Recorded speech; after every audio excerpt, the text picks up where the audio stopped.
Hello everyone, welcome to Gur Academy. I am Gurjeet Kaur and today I am going to discuss with you a very important topic of BA1, that is political, economic, social, religious life of Rigvedic age. Students, I want to discuss with you one thing about the Rigvedic age. Some students are confused on the word Rigvedic age or Vedic age. These are the two same words, the meaning is always the same.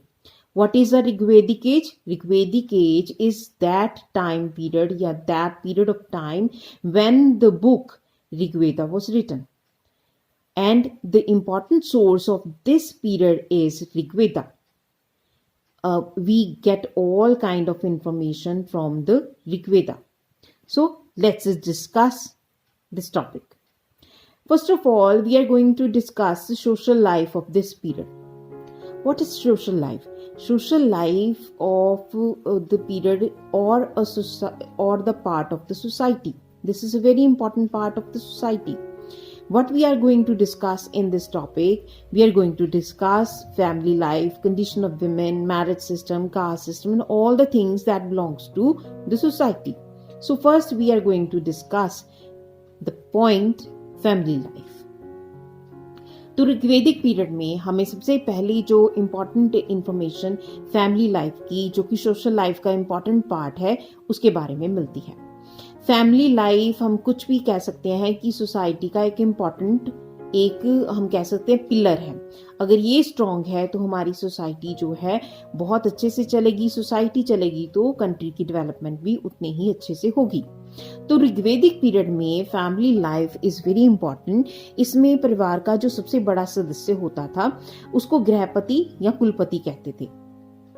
ये सभी परिवार की खुशियों को, सभी परिवार के कामों को ध्यान में रखा करते थे और परिवार के जो सभी मेंबर्स होते थे वो इनकी आज्ञा का पालन किया करते थे. अगर मान लो कोई आज्ञा का पालन नहीं करता था तो ऋग्वेद में ये लिखा गया है कि फादर के कहने पर उसको प्रॉपर्टी से अलग भी किया जा सकता है.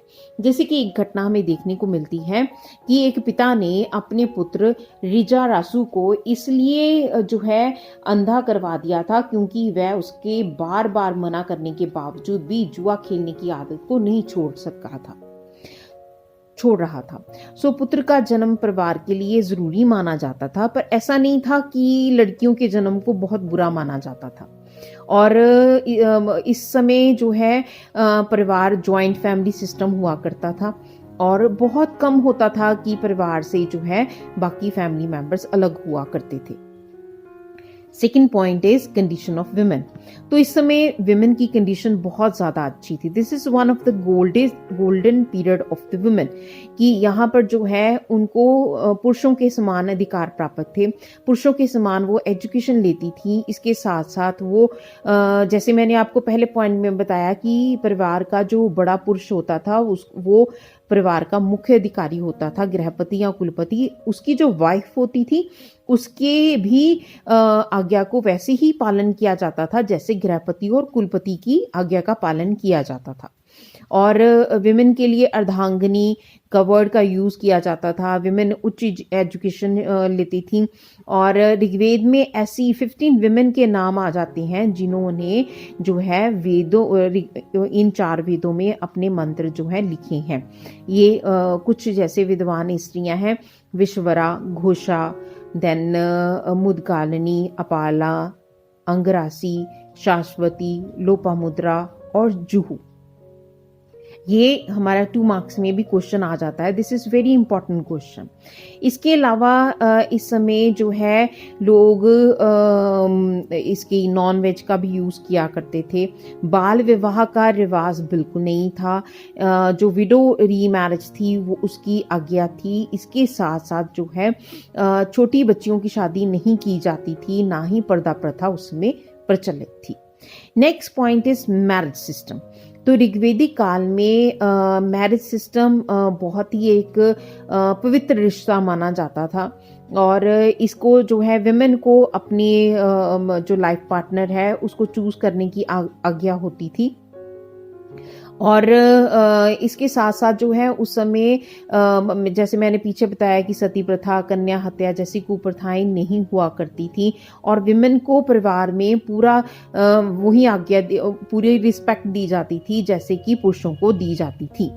Next point is about caste system. Caste system इस समय कोई इतना ज़्यादा स्ट्रॉन्ग नहीं था जितना कि हम आगे जाके देखते हैं कि कास्ट सिस्टम पे बहुत ज़्यादा डिफ्रेंशिएट होना शुरू हो गया था। इसके बारे में हिस्टोरियंस के व्यूज़ अलग-अलग हैं। कुछ कहते हैं कि इस समय दो पार्ट्स में कास्ट डिवाइड थी, कौन सी आर्या और अनार्या। आर्या जो देखने में बहुत सुंदर और फिजिक जितनी बहुत स्ट्रॉन्ग थी, अनार्या जो यहाँ पर पहले रहते थे, रंग के काले थे और उनकी फिजिक उतनी ज़्यादा स्ट्रॉन्ग नहीं थी। पर इसके साथ साथ हमें ऋग्वेद के 10वें मंडल में दिए गए पुरुष सूक्त से एक उल्लेख मिलता है। इसके अनुसार जो है कहा जाता है कि 4 जो है काम के आधार पर कास्ट की उत्पत्ति हुई, जिसमें ब्राह्मणों का जन्म ब्रह्मा के मुख से, क्षत्रियों का जन्म ब्रह्मा के कंधों से और वैश्यों का जन्म ब्रह्मा के पेट से और शूद्रों का जन्म ब्रह्मा के पैरों से हुआ है। तो एक तरह से ये डिफरेंशिएट कैसे किया गया, काम के आधार पर किया गया था। पर यहाँ पर ऋग्वेद में एक मंत्र में कहा गया है, जैसे कुछ लाइन्स ऐड की गई हैं कि मैं कवि हूँ, मेरे पिता वैद्य हैं और मेरी माता एक हम कहें कि अनाज को पीसने वाली है। अब यहाँ पर क्या था कि कोई भी हम जैसे कास्ट कह रहे हैं ना, ब्राह्मण, क्षत्रिय, वैश्य, शूद्र, ये परमानेंट नहीं थी। अगर मान लो ब्राह्मण का बेटा कहता था कि मैंने ये आपका काम नहीं करना है, मैंने युद्ध में लड़ने जाना है, अपने एरिया की सुरक्षा करनी है, तो उसकी कास्ट चेंज हो जाती थी, वो क्षत्रिय को बिलोंग करता था। देन उसके बाद अगर उसका बेटा कहता कि मैंने आपका नहीं काम करना है, तो देन अगर मान लो वो व्यापार करने चला जाता था, then he converted to the caste that is वैश्य। तो ऐसे करके कोई परमानेंट कास्ट उसमें नहीं होती थी, कामों के आधार पर कास्ट सिस्टम हुआ करता था।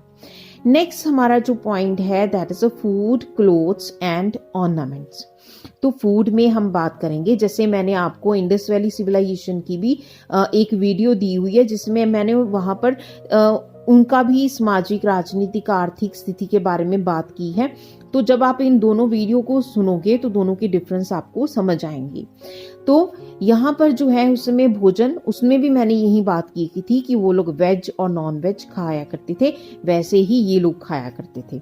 वेज में हम जैसे गेहूं, जौ, चावल, सब्जियां होगी, ठीक है, और इसके साथ साथ ये लोग जो है सोमरस जैसे एक नशीला हम एक पदार्थ कह सकते हैं, लिक्विड कह सकते हैं, उसका सेवन किया जाता था, पर इसको बुरा नहीं माना जाता था। देन इसके साथ साथ जो है इनके वस्त्र जो है वो बहुत साधारण हुआ करते, सिंपल हुआ करते थे। 3 टाइप्स के क्लोथ्स इनके पास होते थे, सूती, ऊनी और रेशमी। कभी कभी पशुओं की खालों से भी ये लोग अपने जो है वस्त्र बना लिया करते थे। 3 भाग होते थे इनकी ड्रेस के। सबसे पहले जो है नीवी, देन उसके बाद है निवी अंत वस्त्र हो गया, वसा कमीज या शर्ट जो हमने जैसे पहनी है वैसे पहनते थे, और तीसरा जो है वो है द्रपी। द्रपी का मतलब है धोती, जो लोअर पार्ट पे बॉडी के पहना जाता है, वैसे पहना जाता था। इसके अलावा जो है कुछ लोग जो है अपने सिर पर पगड़ी भी पहना करते थे, और धनी परिवारों के लोग जो है वो अलग अलग रंगों के, सोने के कढ़ाईदार कपड़े पहना करते थे। गरीब या आम लोग जो है, जो मैंने आपको बताया, सूती और ऊनी कपड़े ही पहना करते थे ज्यादातर। अब हम बात करें ऑर्नामेंट्स की, तो ऑर्नामेंट्स में हम ये कहें कि स्त्रियों और पुरुषों के ऑलमोस्ट जो ऑर्नामेंट्स थे वो सेम ही हुआ करते थे। जैसे स्त्रियों की आज हम बात करते हैं, चूड़ियां हैं, एंकलेट्स है, ठीक है, ये सब चीजें उस समय भी पहनी जाती थी। पुरुष लंबे बाल रखते थे, दाढ़ी व मूछों को अलग अलग प्रकार से बना के रखते थे। स्त्री व पुरुष दोनों ही सोने, चांदी, मोती, हाथीदान से बने हुए जो ऑर्नामेंट्स है वो पहना करते थे। हार, कानों की बालियां, कंगन, पायल, अंगूठी, बाजूबंद, ये सारे ऑर्नामेंट्स जो आज भी वुमेन यूज करती हैं वो सब उस समय यूज किए जाते थे। नेक्स्ट हमारा पॉइंट है सोर्स ऑफ एंटरटेनमेंट। तो उस समय इंटरटेनमेंट के सोर्स ऑलमोस्ट हमारी इंडस वैली सिविलाइजेशन से मिलते जुलते हैं, थोड़ा फर्क है। जैसे कि इस समय म्यूजिक, डांस, हंटिंग हो गया, ठीक है, घुड़दौड़ हो गया, रथ दौड़ हो गया, कुश्ती रेसलिंग हो गया, इसके अलावा पासों का खेल जो हम खेलते थे, ये हमें इंडस वैली सिविलाइजेशन ने सबसे पहले ही दिया था। डाइस जो है उस समय खोजा गया था, तो इस समय भी खेला जाता था। देन उसके अलावा जो है समाज में उस समय ढोल, बांसुरी, वीणा, ये सब जो है म्यूजिकल इंस्ट्रूमेंट भी बजाए जाते थे। Next point is education. तो इस समय एजुकेशन जो है बहुत अच्छी हुआ करती थी। ज़्यादातर स्टूडेंट्स को अपने गुरु के पास जाकर, गुरु के आश्रम में जाकर एजुकेशन लेनी होती थी। वहाँ पर जो है वो लोग, और ज़्यादातर ये एजुकेशन जो है वो ऑरली हुआ करती थी। मतलब ऋग्वेद के सारे मंत्रों का ऑरली उच्चारण किया जाता था।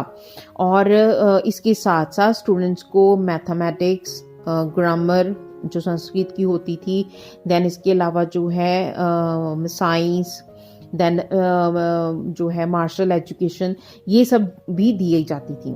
और शिष्य को अपनी कैपेबिलिटी के हिसाब से अपने टीचर को, अपने गुरु को जो है गुरु दक्षिणा भी देनी पड़ती थी। नेक्स्ट हमारा पॉइंट है that is the importance of morality, यानी कि उस समय नैतिकता की, या स्पिरिट ऑफ मॉरलिटी भी हम बात कर सकते हैं कि नैतिकता के ऊपर बल दिया जाता था। अब नैतिकता क्या है? जब हम बात करते हैं कि ये चीज सत्य है और ये चीज जो है वो झूठ है, तो जो सच है उसके ऊपर चलना ये नैतिकता है। जो गलत चीज है उसको फॉलो नहीं करना, वो हम कहते हैं कि वो गलत बात है। अगर हम सही चीज को फॉलो कर रहे हैं, दैट वाज कॉल्ड मॉरलिटी। तो उस समय भी इस चीज के ऊपर ध्यान रखा जाता था। चोरी करना या किसी को परेशान करना, डाकू, पापी, ये इन सब को लोगों से नफरत की जाती थी और इनको जो है अपने आप से दूर रखा जाता था और कोशिश की जाती थी कि लोग जो है हाई जो मॉरलिटी है उसको लीड करें। देन नेक्स्ट हमारा पॉइंट है 4 फेजेस ऑफ लाइफ। तो जीवन की इस समय 4 अवस्थाएं मानी गई हैं: ब्रह्मचार्य, गृहस्थ, वानप्रस्थ और संन्यास। ब्रह्मचार्य क्या है कि उम्र के पहले जो 25 इयर्स हैं जिसमें आपने एजुकेशन लेनी है, और उसके बाद जो है 25 से 50 इयर्स आपने गृहस्थ जीवन का पालन करना है और अपनी फैमिली लाइफ को सेट करना है। देन 50 टू 75 इयर्स वानप्रस्थ आश्रम है। इस आश्रम में आपकी फैमिली लाइफ की सभी रिस्पॉन्सिबिलिटीज फॉलो हो गई हैं। Then you will go to the forest और समवेयर एल्स कि आप भक्ति कर सकते हैं और अपनी साधना करने पर ध्यान देते हैं। अगर मान लो आपकी रिस्पॉन्सिबिलिटी पीछे पड़ी है तो आप वापस भी आ सकते हैं। Then next one is last one, that is sanyas ashram, कि आपने 75 टू 100 इयर्स आप जो है पूरी भक्ति भावना परमात्मा के साथ जुड़ जाओगे और in this way you are going to end your life.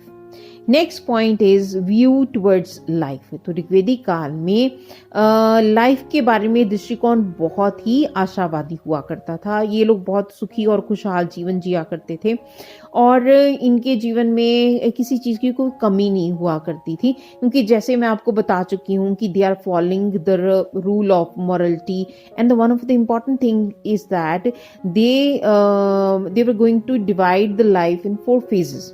That was brahmacharya, grihasth, vanprasth and sannyas. So in this way इनकी लाइफ जो है वो उसमें कोई भी नेगेटिविटी की भावना नहीं हुआ करती थी। Next point is cremation of the dead bodies. ऋग्वेदिक जो है वो आर्य जो है ये मृतकों को जलाते भी थे, कुछ डेड बॉडीज को ये लोग दफना भी देते थे। और ये सुनने में आता है कि विधवाओं का जो है वो क्रीमेशन नहीं किया जाता था, उन्हें दफनाया जाता था। Next is religious life. Religious life that belongs to the religion.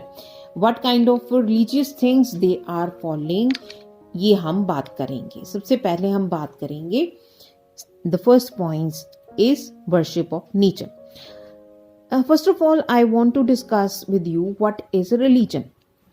In this period कि जब इन लोगों को कुदरत की, नेचर की बहुत सारी चीज़ों से डर लगने लगा, तो उसको उन्होंने एज ए गॉड फॉलो करना शुरू कर दिया और धीरे धीरे करके जो है इनकी वर्शिप करनी शुरू कर दी। तो पहला पॉइंट है हमारा वर्शिप ऑफ नेचर। तो वर्शिप ऑफ नेचर में ऋग्वेद के पहले, दूसरे, 7वें, 7th और 10th मंडल में हमें पता लगता है कि ये लोग जो है धर्म के बारे में बहुत ज़्यादा इम्पॉर्टेंट चीज़ें बात करते हैं, जिसमें इन्होंने नेचर की पूजा करने की बात की है। ये क्या कहते हैं कि आकाश की तरफ जो है सभी चारों तरफ जो ये ज्ञान फैला हुआ है और सूर्य जो है वो पृथ्वी को जो रोशनी देता है और उसको जो है लाइफ में कई नई चीज़ें इंक्लूड करता है। तो नेचर जो है ये मनुष्य के लिए बहुत ज़्यादा इम्पॉर्टेंट है, हर एक चीज़, दिन रात, रोशनी अंधेरा।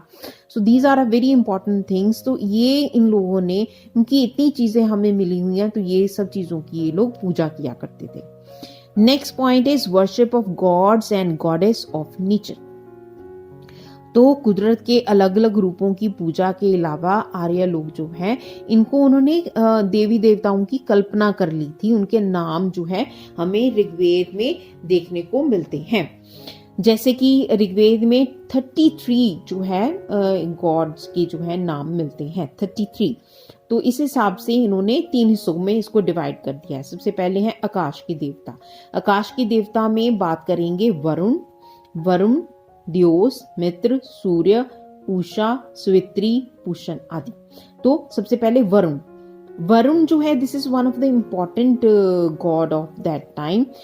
ये आकाश का देवता माना जाते थे और ये माना जाता था कि इनको सारे संसार में होने वाली सभी घटनाओं का ज्ञान होता है और आर्य लोग इनके आगे प्रार्थना करते थे कि वह उनके और उनके बुजुर्गों के पापों को जो है उनको मुक्त कर देंगे, और वो कई तरह की मंत्रों का उच्चारण किया करते थे।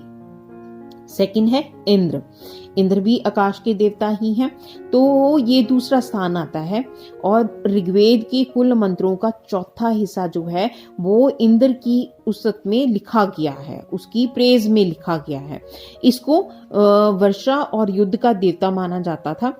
जब भी आर्या को बारिश की जरूरत होती थी या वो युद्ध लड़ते थे, तब वो इस देवता के आगे प्रार्थना किया करते थे। नेक्स्ट देवता है आकाश के सूर्य। तो सूर्य हम मानते हैं कि इंपॉर्टेंट देवता थे। ये माना जाता था कि ये 7 घोड़ों पर सवार होकर आकाश का प्रतिदिन चक्कर लगाते थे और मनुष्य और पशुओं के लिए ये बहुत ही इंपॉर्टेंट थे। नेक्स्ट वन आकाश के देवता है उषा। तो उषा जो है ये जब हम कहते हैं ना सुबह की पहली किरण निकलती है, उसको उषा बोला जाता है। तो ऋग्वेद के श्लोकों में इसके लिए एक बहुत ही ब्यूटीफुल वुमेन के बारे में बताया गया है, जिसने सफेद कपड़े पहने हुए हैं और वो सारे संसार के लिए रोशनी का खजाना लेकर आती है और अंधकार को दूर करती है। और दूसरी बात, इसको सूर्य की पत्नी भी बताया गया है। नेक्स्ट जो हमारे पास देवता है दैट इज अग्नि। आर्य लोग जो है अग्नि देवता की पूजा भी करते थे, उसका सत्कार भी करते थे। अग्नि को घी, दूध, अनाज, सोमरस आदि जो है भेंट किया जाता था। और इसके अलावा जो है ऋग्वेद में अग्नि केवल इस धरती की ही नहीं बल्कि बिजली के रूप में, सूर्य की रोशनी के रूप में इसके यूज किया जाता। बिजली का मतलब रोशनी, नॉट इलेक्ट्रिसिटी। नेक्स्ट जो हमारे पास देवता है दैट इज सोम। अग्नि के बाद ये इंपॉर्टेंट देवता है और ऋग्वेद के 9th मंडल में इस मंत्र को सोम को समर्पित किया गया है और ये माना जाता है कि मनुष्यों की अमरता के लिए ये जो सोम है ये अमरता के लिए उनको हम कहें कि अमृत प्रदान करते हैं। नेक्स्ट जो देवता है दैट इज रुद्र। ये तूफान के देवता माने जाते हैं, भयानक देवता है और ज्यादातर लोग इनसे जो है डरते थे। इसके बारे में बहुत कम श्लोक हमें ऋग्वेद में मिलते हैं। ये तो हो गए हमारे देवता। तो मैंने आकाश के देवता आपको बताए थे। उसके बाद वायु के देवता थे इंद्र, रुद्र, वायु, वात, और धरती के अग्नि, पृथ्वी, सोम, बृहस्पति। तो ये सारे देवता जो है उस समय हुआ करते थे। देन उसके बाद हम बात करने जा रहे हैं नेक्स्ट पॉइंट की, that is faith in unity of God. तो इस समय जो है मैंने इतने सारे देवताओं की बात कर ली, पर ऋग्वेद में इन सब देवताओं को भी ये बोला जाता था कि इनके ऊपर भी एक परमात्मा है जो इन सबको कंट्रोल करता है, परम पिता है, इस संसार का निर्माता है, जिसको वो लोग जो है अपने श्लोकों के द्वारा जो है उसकी वर्शिप किया करते थे। Next point is non-existence of temples and idol worships. तो ऋग्वेद में या उस समय की जो भी हमें खोजबीन की है, तो उससे हमें कोई भी ये चीज़ नहीं मिली, मंदिर नहीं मिले हैं, या हमें कोई मूर्ति की पूजा नहीं होती, ना मूर्ति मिली है उस टाइम पीरियड की। क्या करते थे ये लोग? खुले आंगन में बैठकर यज्ञ किया करते थे। That was the only motive of that times period. Next point is recitation of hymns and yajns. तो इस समय जो है मंत्र उच्चारण किया जाता था, यज्ञ किए जाते थे, और बड़ी सावधानी से हर एक जो यज्ञ है उसकी अलग अलग ढंग से जो है सिस्टम हुआ करता था, जिसको ये लोग फॉलो किया करते थे। देन उसके बाद अगेन एक पॉइंट आ गया इस टाइम पीरियड में कि ये लोग एम्फसाइज करते थे मॉरलिटी के ऊपर, जो कि मैं आपके साथ सोशल लाइफ में भी डिस्कस कर चुकी हूँ। नेक्स्ट हमारे पास मेन हेडिंग आती है इकोनॉमिक लाइफ। तो इकोनॉमिक लाइफ क्या है? इकोनॉमिक लाइफ की उस समय लोगों की स्थिति कैसी हुआ करती थी, वो लोग अपना रोजमर्रा की जरूरतें पूरे करने के लिए क्या क्या काम किया करते थे, उसको हम इकोनॉमिक लाइफ में पढ़ेंगे। सबसे पहले हमारे पास आ जाता है एग्रीकल्चर। तो एग्रीकल्चर आपने सिंधु घाटी सभ्यता से लेकर अंग्रेजों के आने तक आपने मेन ही ऑक्यूपेशन पढ़ना है भारत का, क्योंकि कृषि जो है इस समय सबसे ज्यादा इम्पोर्टेंट ऑक्यूपेशन मानी जाती थी। तो इस समय जो है जमीन को दो हिस्सों में बांटा गया था। पहला है उर्वरा, दूसरा है खिल्य। तो उर्वरा और वह जमीन होती थी, भूमि होती थी जिसमें कृषि की जाती थी, जिसमें किसी विशेष परिवार का अधिकार होता था। खिल्य वो जमीन होती थी जहां पर घास उगाई जाती थी, और गांव के लोग जो है उनकी एक कॉमन प्रॉपर्टी हुआ करती थी, जहां पर उनके पशु जो है चरने के लिए भेजे जाते थे। पानी के लिए ज्यादातर हम पढ़ेंगे कि बारिश के ऊपर डिपेंडेंट थे। इसके अलावा छोटी छोटी कैनाल्स बनाई होती थी। फसलें कौन सी उगाते थे? वही जो हम खाने में पढ़ के हटे हैं, जौ, गेहूं, चावल, तिल, कपास, तेल के बीज से जो है ये सारी फसलें इस समय उगाई जाती थी। नेक्स्ट इज कैटल रेयरिंग और डोमेस्टिकेशन ऑफ एनिमल्स। इस समय बहुत सारे जो है पशु पाले जाते थे, और बहुत सारी गायें जो है पाली जाती थी, और गायें जो है यहाँ पर बहुत ज़्यादा एक तरह से पवित्र एनिमल माना जाता था। और गाय की रक्षा करने वाले अर्थात गोप या गोपाल का भी आर्य समाज में विशेष आदर किया जाता था। देन इसके साथ साथ जो है भैंस, बकरी, भेड़, हाथी, ऊंट, घोड़े ये भी पालतू उस समय बनाए जाते थे। Next point is trade and commerce. इसमें जो है ज्यादातर कृषि और पशुपालन के साथ साथ ये लोग व्यापार भी किया करते थे।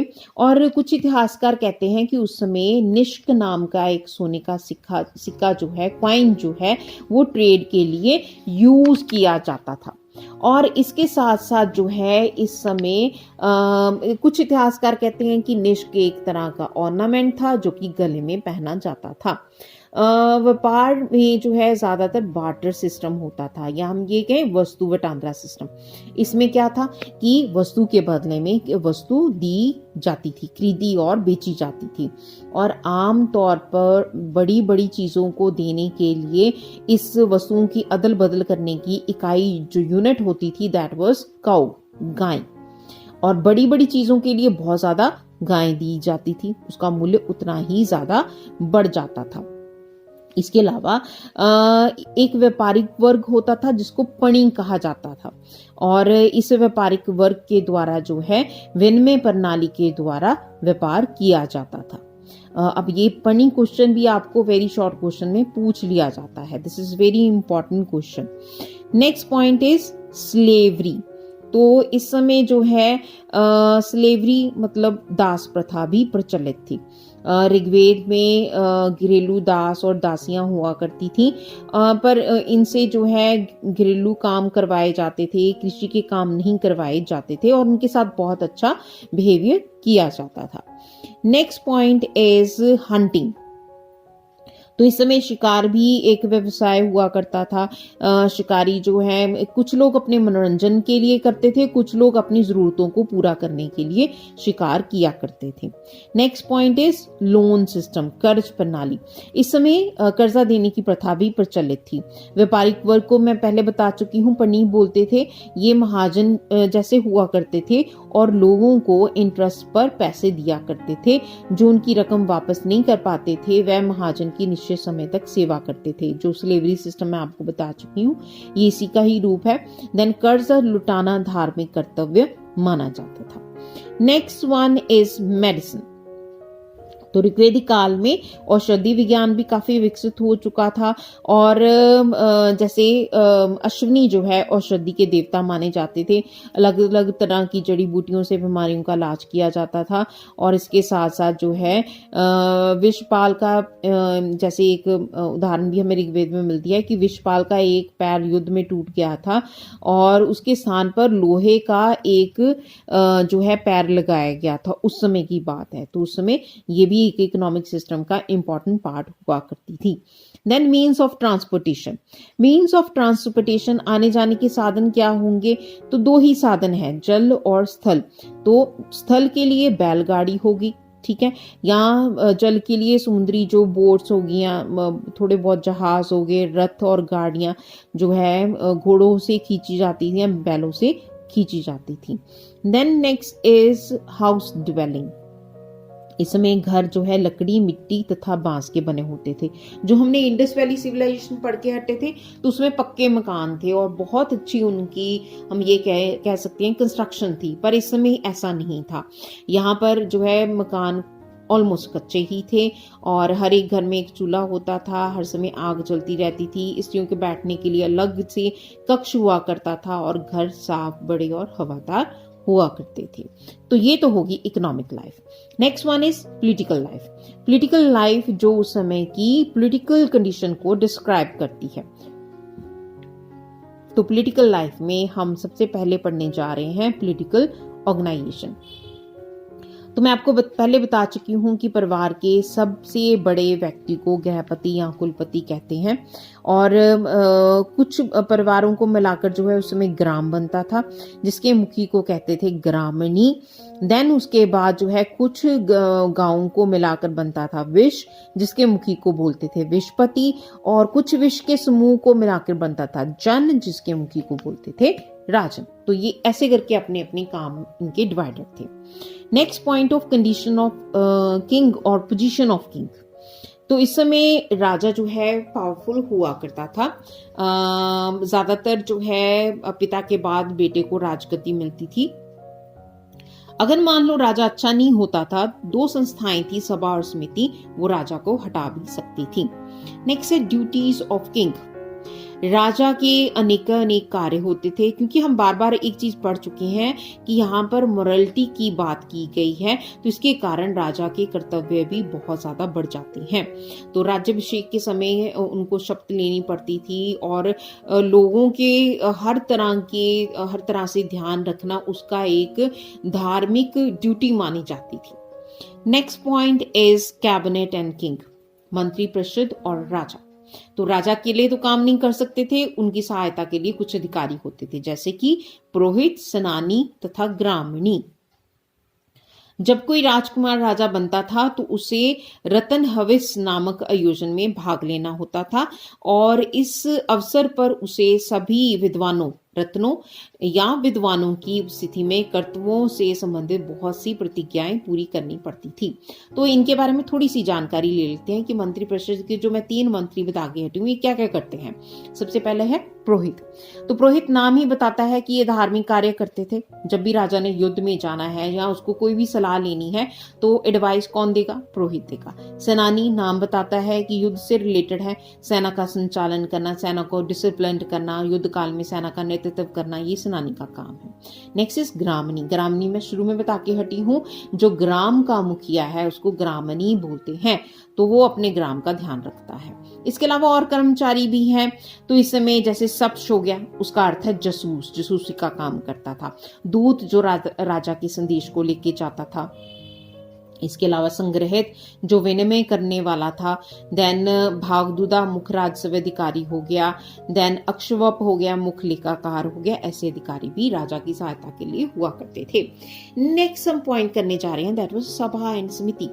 These are very important to institution. हमें पर इसके बारे में बहुत जानकारी नहीं है कि ये है क्या थी, बट ये दोनों ही इंस्टीट्यूशन, मान लो राजा अच्छे से काम नहीं कर रहा है तो ये इतनी पावरफुल थी, इसके मेंबर्स इतने पावरफुल थे कि राजा को उसकी गद्दी से हटा सकते थे। नेक्स्ट वन इज रिपब्लिक, गणतंत्र। तो ऋग्वेदिक काल में कई गणतंत्र भी होते थे जिनके अधिकारी को गणपति या जुशाथ भी कहते थे, जो कि अपने राज्यों के कामों को देखा करते थे। Next one is judicial system.